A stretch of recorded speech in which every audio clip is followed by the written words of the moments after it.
waxaan ku soo kornay waalidka inuu qaldami karin waalidka inuu basically sida malaa'igtoo kale yahay qalad dhanba u sameynin yes it's good waalidka inaa ixtiraamtid waxaan ku dhahaa dee aad more respect aad ula dhaqantid laakiin waalidka waa bini aadan wuu qaldami karaa and it's good markuu waalidka ilmihiisii ka qaldamo inuu raali geliyo because waxaad baraysaa caruur yaryar markaa leedahay weliba waxaad baraysaa accountability wax la dhaho qofka markuu qaldamo inuu qofka raali geliyo aad baraysaa marka adiga haddaa ilmahaadi aad ka gardaran tahay aad ka khaldan tahay because bani aadam baa you lose your cools okay maybe reaction waxaad samaynaysaa waa ku qaylinaysaa oo kale ama you know reaction oo worthy u ahayn oo kale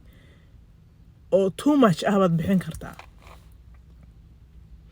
ama you just can completely be just having a really bad day and then ilmahaas yar baad you take it out on them but markaad ma aragtaa cool down noqotid aad tiraahdo okay yeah, you know that wasn't right and you conscious-ka maskaxdaadi lets you know okay yeah qalad bay taas inuu raali geli ilmahaas because they're not gonna forget you think inay kaa hilmaameen no hadda shalay keygii yaraayo baan ku qayliyey because waxaan ku yiri wax samay wixii uu ma aragtay just took forever schoolku ka soo baxay oo ma aragtay uu daalanay wixii aan ka rabin wuuna sameeyay marka ku qayliyey anigana waxaan ahay frustrated already because just had you know schoolku markay ka soo baxaan driving and you know all that stuff sometimes can be a bit frustrating so ugu qayliyey then intuuna seexanin baa raali geliyey because I knew inaan ka khaldanahay waa raali geliyey laakiin he wasn't happy about it. He was not happy about it. So subaxaan markaan iskuulka geynayay anoo maarta cuntada u diyaarinay ugu yiri hooyo you know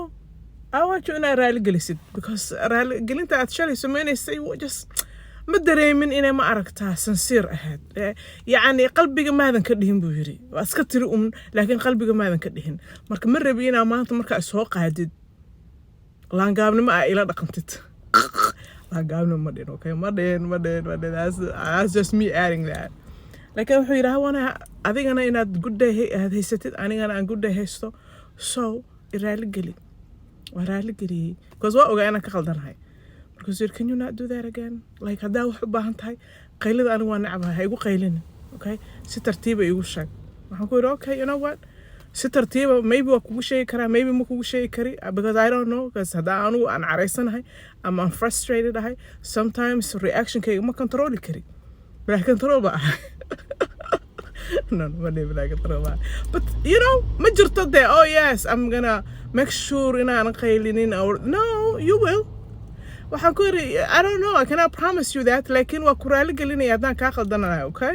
and I'm sorry I want us to have a great day also adigana markaa wax ku weydiiyo try to not take too much time waqti badan wixii samay so waxaa idinku sheegayaa marka hadda sababta idinku sheegay maxay tahay sababta idinku sheegay waxay tahay waalidka inuu qaldami karo you shouldn't have that mindset oo anugu waalid baan ahay seeba anugu ilma aan dhalay intuu ii imaaday ilaahay raali geli ma anaaba ilaahay raali geli waryaa wax bilaa adabihow saano qayli iyo buuq baaba ku sii furaysa waxaasina waa traumatic wax wanaagsan maahan ilmaha markaad korinaysid si wanaagsan u soo kori adigana make sure you take accountability markaa qaldan tahay dhihin